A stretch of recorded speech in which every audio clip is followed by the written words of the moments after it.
Bonsoir à tous. J'ai dû d'abord faire taire les élèves parce qu'il y a un bruit intenable dans la classe. Bonsoir à tous. Bienvenue dans votre émission, votre projet pour la Réunion. C'est la période de la Toussaint. Je voulais poser la question de la symbolique de la mort. Quelle est, encore une fois, ce n'est pas un savoir, ce n'est pas une certitude. On va aborder la question juste pour savoir un petit peu avec nos deux invités, Jackie Ramaille et Guy Roger, voir, que vous connaissez déjà d'ailleurs, voir avec eux un petit peu quelle approche ils ont de la mort. Alors, ma question d'abord, messieurs, et je vous pose à vous deux la question, quelle est votre définition de la mort? Vas-y. Quelle est votre définition de la mort? C'est quoi la mort? Je vous dirais que la mort, c'est la vie. Voilà. D'accord. Ouais. Effectivement, la mort, c'est aussi la vie parce qu'on ne peut pas vivre sans mourir. Il faut mourir pour vivre. Pour comprendre ce qui existe vraiment, ben, il faut mourir en soi. Tout ce qu'on connaît doit mourir pour que ce qui est neuf puisse exister. Et le neuf, c'est vivant. Et en ce temps de la Toussaint, la mort, pour la plupart d'entre nous, c'est lorsque le cœur, en biologie, lorsque le cœur arrête de se battre, le cerveau de fonctionner, et que le corps devient inerte. C'est ça. D'accord? Et c'est là, j'allais dire, c'est notre définition. Un individu s'arrête de respirer, de vivre, donc il faut procéder à son inhumation ou son incinération. Sa vie s'arrête et on passe à autre chose. Oui? Là où est l'horreur, justement. Oui. Parce que chez les bouddhistes, et c'est reconnu maintenant par les scientifiques, il y a une expérience qui a été faite en Amérique, la vie n'arrête pas à l'arrêt du cœur. Parce qu'on rend compte aujourd'hui que le cerveau a encore un potentiel d'énergie pour fonctionner un quart d'heure, 20 minutes. Il y a eu des expériences qui viennent d'être faites, qui a été reconnues, et il y a aussi des vécus. Il y a un docteur qui s'occupait de ça, justement. Il avait le journal entre les mains et tous les appareils étaient fixés, branchés sur un mourant. Et il entend bip, bip, bip, bip. Le cœur s'arrête. Mais comme il est intéressé, bon, il se dit, j'ai le temps, je finis ma lecture, je les branche après. Il connaît sa lecture et il raconte que quelques instants après, ça redéclenche au niveau du cerveau. L'énergie se remet en marche. Alors, Et là, il a eu cette expérience. Et chez les bouddhistes, ça fait des milliers d'années qu'ils expliquent ça. L'arrêt du cœur n'est pas la mort. oui, d'autant qu'on l'a vu en termes médicaux plusieurs fois, quand le cœur s'arrête, le cerveau peut continuer de fonctionner, mais il y a également l'inverse. Le cerveau peut mourir et le cœur peut continuer de battre. Tout à fait. Donc, c'est vrai que le corps ne meurt pas. Tous les éléments du corps ne meurent pas, ne s'arrêtent pas, pour ne pas dire ne meurent pas, ne s'arrêtent pas en même temps. Mm. Le corps peut continuer et pour juste pour ceux qui ont vécu cette expérience, parfois un membre peut avoir une réaction nerveuse et peut bouger. Et ce qui crée souvent un malaise parce qu'on croit que le mort revient à la vie. Mais bon, ceci étant, pour faire une transition là-dessus, tout le monde a parlé, tout le monde est au courant de ces expériences de mort imminente. La personne meurt quelques secondes, parfois, quelques minutes, et après revient à la vie. Alors, est-ce que la personne est morte? Est-ce que son cerveau a arrêté de fonctionner? Est-ce que c'est son cœur? Est-ce qu'on peut dire que la personne est morte Donc, à ce moment-là? oui, tu vois, Je disais que le fait que son cœur s'arrête ou son cerveau Oui. s'arrête pendant un moment et qu'il revient après, est-ce qu'on peut considérer que la personne est morte? ouais. Alors, moi, je te répondrai à cette question, tu vois, sachant que quand tu vis, il y a toute la mémoire de ton existence qui est là. C'est-à-dire ta famille, ton passé, tout est là dans ce corps qui vit avec tout ce passé. Ce passé, c'est nos mémoires. Et ce n'est pas seulement nos mémoires à nous, personnellement. Ce sont les mémoires de nos ancêtres qui se sont propagées à travers toute l'histoire de la race humaine. Depuis le début jusqu'à aujourd'hui, on a tous ces histoires. C'est l'histoire de notre vie. À mon sens, ça, c'est pas la vie. Ça, c'est l'histoire qu'on a mis dans la vie. La vie, c'est autre chose. Ce serait quoi? C'est-à-dire, la vie, c'est quelque chose qui fait que l'histoire prend un sens.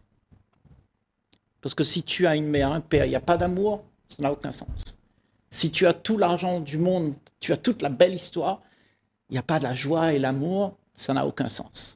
Donc, pour moi, la vie, c'est ce qui donne un sens à un corps qui est mécanique. D'accord. Okay? Ce corps mécanique, certainement, il va finir. Certainement. Tu ne peux pas y remédier. C'est comme ça pour toute la planète. Chacun en arrive et puis on part. Sauf que ce qui part, la chose qui part, elle est reliée à l'histoire, c'est-à-dire toute la mémoire. Alors, qu'est-ce qui part? Ben, c'est tous mes envies, mes désirs, mes problèmes, tout ça, ça s'en va. Et qu'est-ce qui reste? Il reste la vie. Quand on a cette posture-là, et quand on est, Jackie Ramaille, on est hindouiste, on est bouddhiste, le rapport à la vie n'est pas le même. Ah, tout à fait, tout à fait. La rencontre d'un ovule d'un spermatozoïde ne se fait pas d'une façon anodine. Déjà, la création d'une vie est en rapport de son karma et de son dharma. D'accord? Et de son vécu passé, quoi. Alors, avant de continuer, Oui. je vais juste préciser quelque chose. Le karma, c'est tout le chemin d'une vie. C'est l'ensemble. Le dharma, c'est le cadre dans lequel se déroule ce karma. Donc, parce qu'on a biaisé, on a essayé de dire que le karma est négatif, le dharma est positif. Mais moi, j'y ai cru à un moment donné. Mais quand on regarde la définition, le karma, c'est tout le chemin de vie d'un individu. Le dharma, c'est le cadre dans lequel ça va se dérouler. Le karma, c'est ce qu'on va créer. Bon, Ouais. c'est dans le cadre de vie. Vous avez totalement raison. C'est pour ça que je disais que la rencontre d'un ovule d'un spermatozoïde ne se fait pas comme ça. Ça se fait dans un cadre. On ne choisit pas ses parents, mais on a ses parents bien désignés par rapport à son vécu, par rapport à son karma. Donc, déjà, sa naissance est déjà codifiée par rapport à ce qu'on a fait. Après, on a le dharma. Le dharma, c'est tout ce qui est les règles de la vie. Le cadre. Voilà, le cadre, exactement. Donc, à partir de là, mais après, ce qu'il faut dire, c'est que tous nos actes, toutes nos actions qu'on va accomplir dans la vie, va créer aussi, c'est son vécu, son potentiel qu'on va amener avec nous jusqu'à la fin, jusqu'à la mort. Donc, là, c'est pareil, à la mort et à la conscience, qu'on appelle conscience, qui est éternelle, hein, qui n'a pas de fin, lui, il va se réincarner en fonction de ses mérites et de ses actions qu'on a créées, quoi. Voilà. Parce que nous, dans le bouddhisme et dans l'hindouisme, ce qui compte, c'est la réalisation du soi. C'est-à-dire ne faire plus qu'un, la goutte d'eau de pluie qui tombe dans la mer et qui ne fait plus qu'un avec la mer, quoi. C'est-à-dire la réalisation de soi. Alors, sur cette posture-là, dans l'hindouisme, dans le bouddhisme, on dit que lorsqu'on vient sur Terre, c'est pour expérimenter quelque chose, pour apprendre, pour essayer de connaître, pour essayer de voir comment on réagit face à telle ou telle situation. Chez les hindous et chez les bouddhistes, il y a la réincarnation. Chez les chrétiens, il y a la résurrection. La question aujourd'hui, c'est est-ce que la mort est une fin, est une étape ou une continuité de la vie? Tu sais, pour répondre à cette question, c'est compliqué ce que tu dis. Ce qu'on vient de dire là, c'est pour moi, si on veut que les gens nous écoutent à la télé, il faut que ce soit plus simple. Ouais. Parce que, tu vois, les gens, pour la plupart, on ne sait même pas ce que c'est le mot karma, ni dharma, rien. Moi, j'aime bien parler simplement de choses que je connais et que je peux mettre sur la table à partir de ce que j'expérience moi-même dans ma vie. Je peux comprendre quand je suis malade, je vais peut-être tomber. Donc, je peux comprendre que j'ai peur. Okay? Et moi, je reste sur ces faits-là parce que les faits, pour moi, ça me parle beaucoup plus que ce que quelqu'un peut me dire de ce qu'il a eu l'expérience à travers un livre, à travers quelque chose, tout ça. Moi, je pense qu'il faut venir ensemble là, parce que c'est un sujet très complexe. où tous les gens, on est 8 milliards de personnes sur la planète, et tout le monde aura son idée. Moi, je dis, allons voir ensemble, ok, qu'est-ce que c'est vraiment mourir? Mourir, ça veut dire quoi? Mourir, ça veut dire, avant de mourir, d'aller à la tombe, avant la mort psychologique, la mort chimique, la mort biologique, il y a une mort qui s'appelle la mort à soi-même, c'est-à-dire la mort à mes envies, mes peurs, mes angoisses. Si tu ne veux plus rien pendant que tu meurs, avant que tu meurs, tu ne veux plus rien, tu n'attends plus rien, tu ne demandes plus rien, il y a quelque chose qui se passe en toi, c'est que tu te libères de quelque chose que tu veux faire exister. Et cette chose que tu veux faire exister, tu auras peur qu'elle ne trouve pas son chemin. Ça vient alors la peur de mourir, la peur que ça finisse, la peur qu'on ne m'aime pas, la peur que je n'existe pas, la peur de ceci et de cela. Tout ça, ça fait partie de la mort. Quand il y a la mort, il y a cette peur-là. Et ça, c'est engrangé dans l'humanité entière. L'humanité entière aujourd'hui, si tu regardes comment ça marche, tout le monde, les 8 milliards de personnes sur la Terre, on a ses avis différents. Le bouddhiste, le chrétien, tout le monde donne son avis et tout le monde est convaincu de son avis. Moi, je dis, peut-être ne soyons pas si convaincus. Allons chercher pour soi-même, pas pour être convaincus parce que quelqu'un l'a dit sur un livre. Vous venez de dire quelque chose de fondamental. Vous venez de dire quelque chose pour soi-même. Donc chacun a le choix de chercher pour soi-même. Exactement. C'est votre façon de voir vous, c'est ma façon de voir. Mais la chose essentielle, c'est qu'on oublie souvent, dans la vie, on oublie la mort. En fait, ça devrait être enseigné, ça devrait se savoir, ça devrait... la mort, on l'ignore jusqu'à ce qu'à un certain moment, elle arrivera. Alors que c'est le plus grand compagnon. Le problème, et là, on aborde ce sujet-là dans le cadre de la Toussaint, mais comment expliquer à un enfant de 5, 10, 15 ans qu'il peut mourir à cet âge-là et que la mort sera pour lui une étape? C'est peut-être là où nous avons un souci. Oui. Parce que quand on parle à quelqu'un qui a 60, 70, 80, 90 ans, lui parler de la mort, c'est quelque chose de naturel, entre guillemets. C'est ça. D'accord ? Mais en parler avec un enfant, un adolescent, lui dire que demain, il y a une possibilité que lui aussi, ça s'arrête pour lui, c'est peut-être pas la même explication. Oui, là, ça dépend de la société qu'on vit dedans. Quand on vit dans une société comme La Réunion, il n'y a pas de problème, il n'y a pas de bombe qui vous tombe sur la tête en longueur de journée. Même l'enfant de 5 ans ou 7 ans, il ne se pose pas de questions. Mais à la différence, à côté des Palestiniens ou d'autres peuples qui ont des bombes qui tombent toute la journée, ils sont conscients, et très conscients, de la mort. Quand vous voyez une famille qui dit « Papa, maman, je préfère dormir avec vous, dormir ensemble, tenir la main », et qu'il vous dit « Comme ça, si je meurs, je serai avec vous », c'est que le jeune, il a déjà... Ouais. Alors, comment prendre le jeune dans ce cadre-là et comment lui expliquer que la vie, que lui, ça circule en lui, ça bouille en lui, cette flamme qu'il a en lui, cette flamme ne meurt jamais. Et cette flamme, c'est lui. Ce n'est pas son corps. Son corps meurt. Il faut lui dire à celui qui a 15 ans, à celui qui a 15 ans, il faut lui dire que cette flamme qu'il a, ça ne meurt pas. Par contre, le corps, de toute façon, il va voir lui-même. Tu n'as pas besoin de lui expliquer longtemps. Hein. Tu dis, regarde l'histoire depuis le pharaon d'Égypte, depuis tous les gens qui sont... Des milliards et de milliards de monde qui meurent et qui revient, qui meurt et qui... C'est la logique d'une vie. Le gars, il est obligé d'accepter ça. C'est acceptable. On ne peut que accepter la mort. Là, je vous rejoins pour une fois sur une position. Effectivement, c'est parce qu'on n'enseigne pas. On n'enseigne pas la mort. La mort n'est pas enseignée chez vos parents, la mort n'est pas enseignée dans les temples.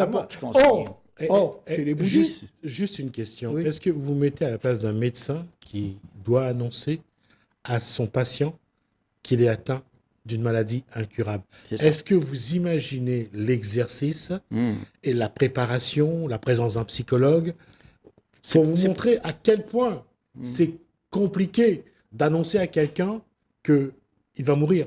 Parce qu'il n'a pas été préparé, parce qu'il n'a pas eu cet enseignement. Tout le monde doit savoir, moi-même je dois savoir, je suis conscient qu'à tout moment je peux mourir.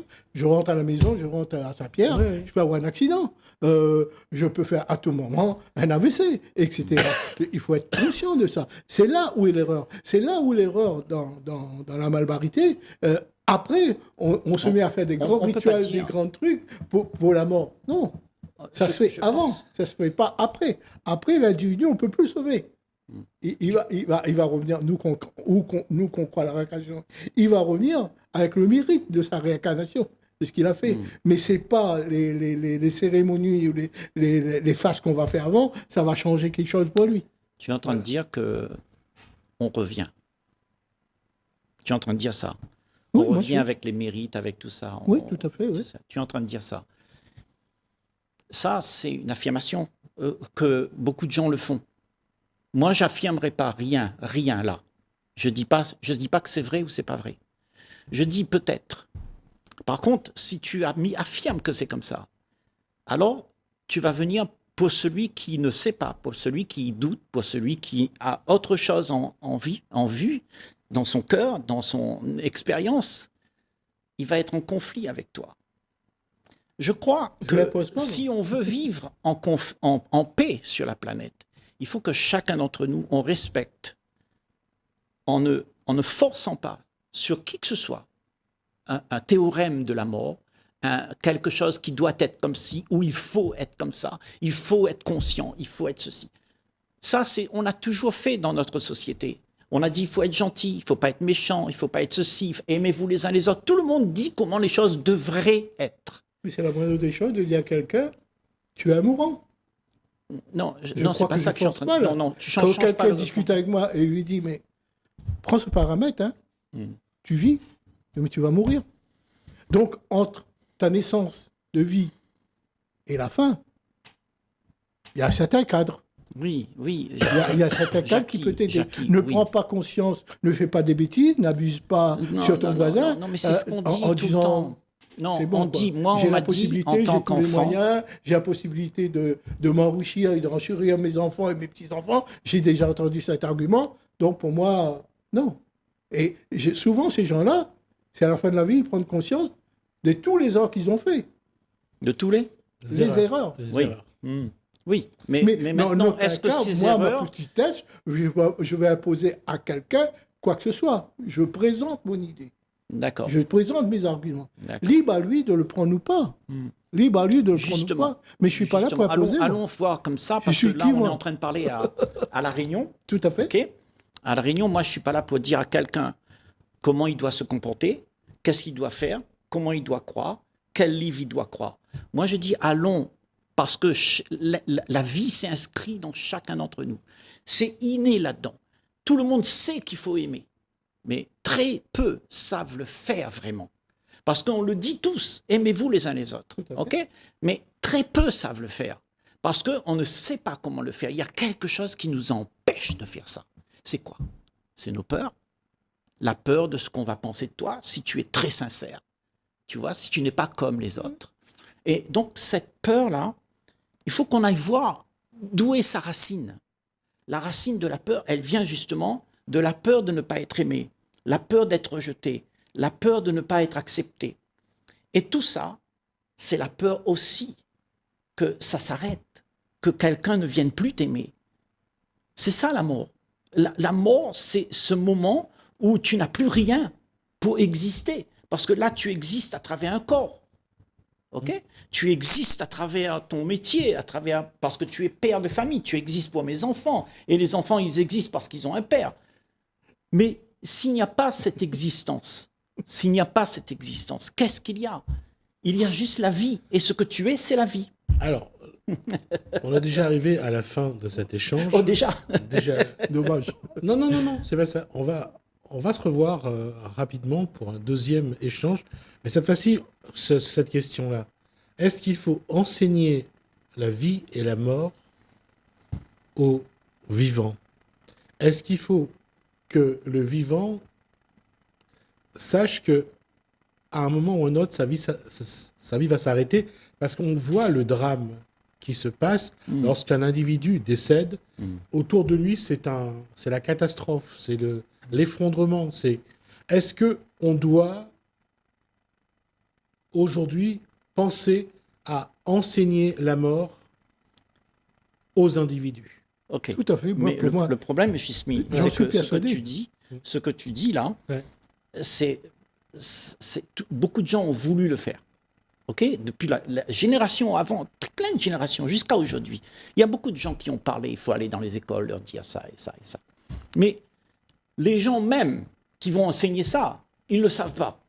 Ils ne savent pas ce que c'est, ils n'ont pas eu l'expérience. Mais comment vous pouvez juger les gens comme ça? Pardon? Comment vous pouvez juger les gens, de dire que les gens, vous connaissez mieux que vous alors? Vous êtes capable de les juger, de dire qu'eux, ils ne savent pas? Non. Comment vous pouvez... Moi, Parce que je connais la race Je ne prendrai humaine. jamais une posture comme vous. Je De dire que ces gens-là ne savaient pas ou ne savent pas. Je vais vous donner une citation du Christ. Pour finir. Il y a un jeune, le Christ passe d'un village, et il tombe, il voit que c'est un saint, etc. Il voit la grandiosité du Christ. Et quoi après le Christ? Le Christ, il dit, viens avec moi. Il dit, oui, mais c'est mon père qui a décidé, je dois m'occuper de son enterrement. Et le Christ répond, viens avec moi, laisse les morts entre les morts. Ça. Oui, ça c'est une phrase, effectivement, c'est une phrase qui est reprise par pas mal dans les homélies, lors des messes.